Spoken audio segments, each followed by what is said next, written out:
Hello, it is Saturday, March 27th, 2021.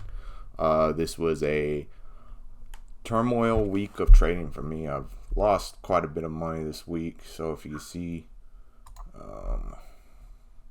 started around $48,000, ended the week around $30,000. It says I lost about $20,000 this week. A lot of it came from the covered call on frequency therapeutics. So I entered this trade on Monday.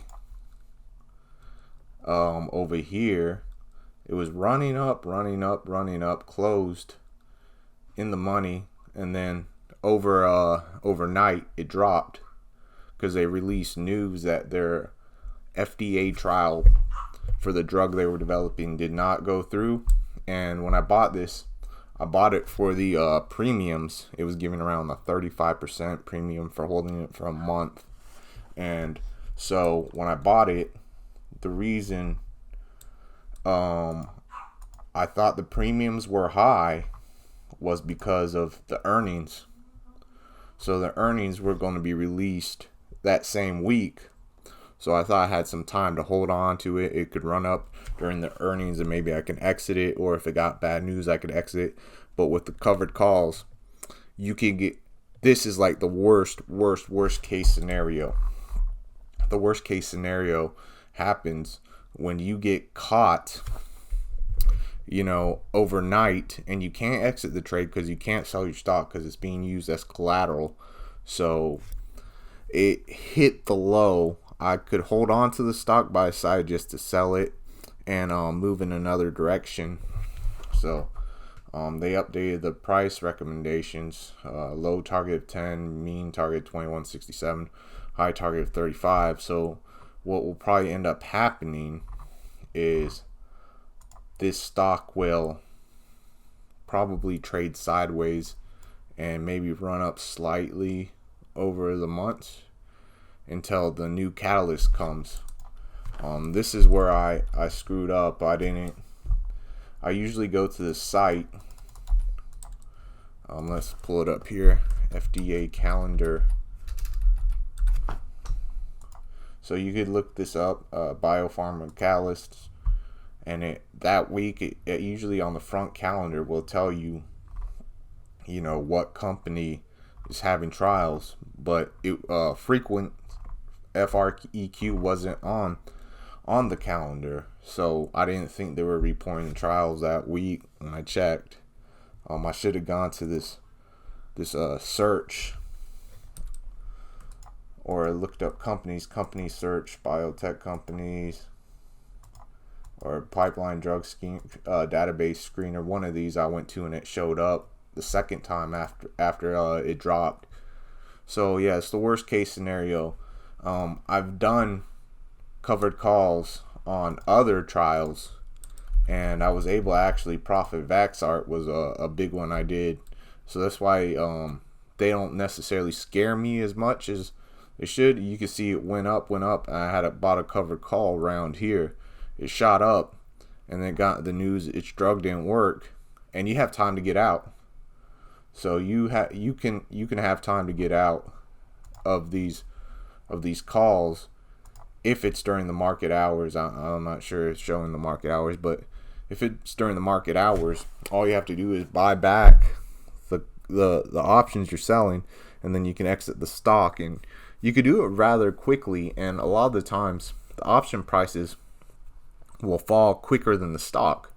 So when you buy it back and you sell your stock, you might even make a slight profit. And if it runs like this, you could buy back the options and sell your stock, and your stock will be at a higher price than the options. So you'll you'll be up like 2,000 on your stock, and your options will be maybe cost you an additional 1,500 to buy it back, so you might profit 500 or whatever. Sometimes you can even get up to 50 to 80% without exiting your covered call early. So I know that might sound confusing. I'm probably not explaining it too well, but yeah, I got out of that one before. I usually tend to avoid the biotech companies. This time I was impatient. I was just being greedy, looking for a quick buck, and it ended up costing me quite a bit. So yeah, other than that, nothing more than moving along my long-term options, just moving my strike price down a little bit on these. And the whole market got crushed, and all my leaps, a lot of the premiums, a lot of their value got sucked out, because I'll pull up my watch list for my leap options. I've started monitoring this. IV rank created this view. So IV rank will show you how much implied volatility versus historically. As you can see, when IV rank percentage is low and this IV percentage is low, that's when the options are the cheapest, or all the value's been sucked out of them, basically. So a lot of the options I had as leaps, a lot of the value got sucked in just by IV crush. So now actually would be the perfect time to buy options, because they are so cheap relative to what they've been over the year. And that's kind of what I'm going to make on my next video with AMD. So yeah, that's pretty much it. Now I've got a plan to get the money back. I'm going to be a little bit more patient, and I've moved the strike prices down on my leap options so that they can bounce back. My big winner this week probably was Lamb Research. So Lamb Research is up to 584.50, and my option today returned 1,297, or 25%, and overall it's returned 6%, despite the market being choppy. So I bought that with the premiums I received from frequency, and I bought Airbnb as well, which is down. But yeah, I've got a plan to get them back. I'm gonna start posting actual trades I do as I do them, so that my next video will be about that and the trade I'm in now.